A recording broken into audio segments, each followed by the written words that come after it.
there have been cases where police officers attached to VIPs have misused their firearm, sometimes almost to their own detriment.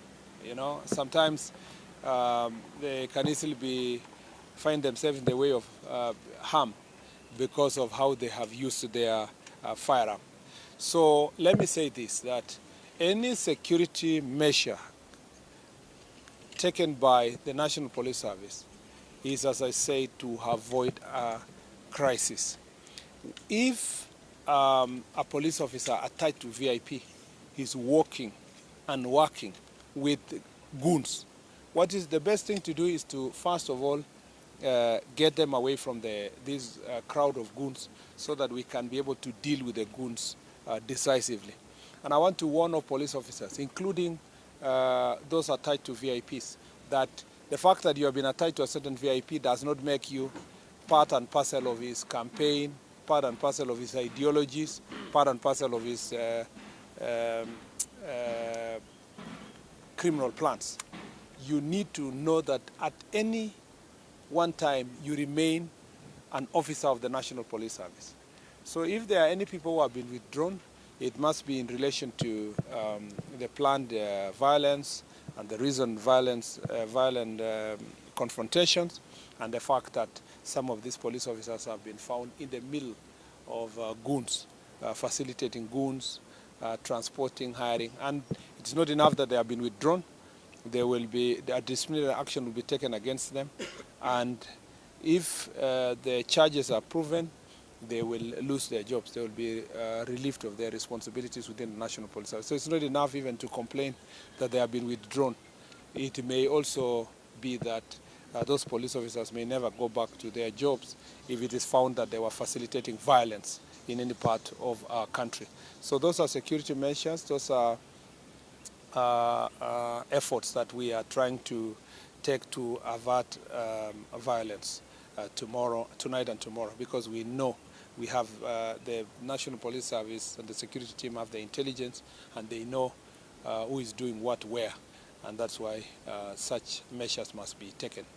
As to whether police officers will be involved in interfering in elections, we want to ask every Kenyan, if you see a single police officer interfering with any voter, please report to their commanders or report to us, or share the information publicly through the media, because we do not encourage any police officers to engage themselves on electoral malpractices. The job of the police officer is just to maintain law and order and facilitate Kenyans to exercise their constitutional rights. Are you saying that this... I thought she was. Are you still asking? You answered. Okay, then finally, Ben. Yeah, I'm asking, are you saying that this is the exact reason for Natembeya's security detail?